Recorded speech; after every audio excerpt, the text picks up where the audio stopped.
Okay, and the last day of podcast movement began just as it did in the first day of podcast movement at the hotel where I'm staying in. So here's the key takeaways. Class is always dynamite. People always, well, most of the people are always spectacular. I'm talking about all of the people of podcast movement. All the people, I should say. Uh, People live. I mean, that's the main thing I want to discuss with on this video. But my other takeaway is that party still saved my life. I'm still glad that I went. I'm still glad that I went. Natalia Markovich, the wrestler that I like, still saved my life. Uh, and because it was a very depressing day. And then after all that, this is what I want to address. As you see, I'm here at the hotel. All because of Jerry. I told him that I was partly blind. I texted him. I had to text him because I had no minutes on my phone, and it was difficult for me to see. I was outside, and then I couldn't see where the driver was at because the past few drivers between these days, the first day to last night of podcast moment, no problem, no problem. Got me there and back to the hotel fine, no issues. It's the night that I had the problem. I can't see well at night. Okay. Uh, if it wasn't for someone who was generous, who was waiting for their ride, I guess they was going to their hotel right after the iHeart party. Uh, I was trying to get back to my hotel. There was another lift that was coming, but I was at the conference center after I was still charging my phone. My phone still having problem charging now, but I was getting ready to go to the lift. I was looking, still no lift. The buses were returning from the party after I was charging my phone. And the driver actually left. I told him I was wearing a costume and told him I was partly blind, I can't see. And he didn't wait for me. He just flat out left. Flat out left. Then I was really stranded. I didn't want to go walk all the way up to the front. And then I had problems up the front because there's different cars still coming.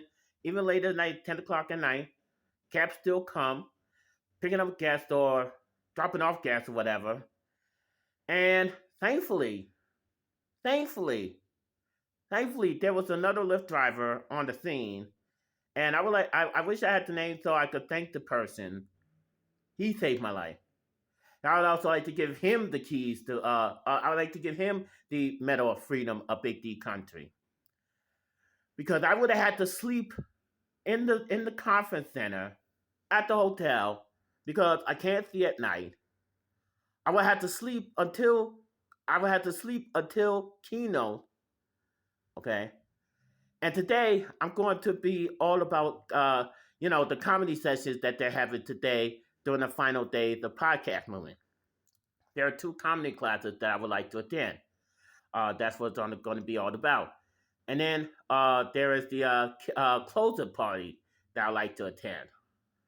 And then I'm going to be doing the NFL pickup from the hotel. I don't think I'm going to be doing video because I had to look at the phone and you'll see me staring at the camera like that. I'm legally blind. The term is called legally blind, where you can still see, but it's distorted, and you don't have that perfect sight of vision, and I don't have the vision to drive. Otherwise, I would be doing Lyft or I would be doing Uber. Okay, and majority of the times I can't work. I was born with a birth defect, meaning I wasn't perfect. I wasn't perfect. I wasn't a perfect baby. And my other disabilities came down the line. And my mental disability was the nail in the coffin because I have severe depression, PTSD. And another thing that I'd like to address. I met a sweet driver the other day who brought me to the hotel with my first and so far only lady driver. Okay. We was talking, hanging out, and she was so sweet. And she has PTSD. It was so refreshing to meet someone who is suffering the same thing as you are. It was refreshing to have someone who understands what you're going through. She has nervous breakdown. and bad flashback, I do the same thing. I feel like we connected. I feel like we connected. And so there are some good Lyft drivers that I dealt with, and there are some asshole Lyft drivers that I dealt with. Last night I had to deal with an asshole, but there was one driver that went above and beyond the call of duty. So, but like I said, today is the final day of Podcast Movement 2023. It had its ups and downs, and all around. It was a roller coaster, but I would do the ride again. And I'm going to be at DC.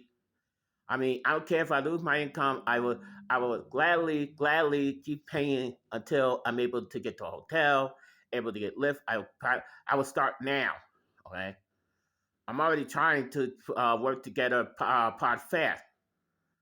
Okay, so I will do hook or crook.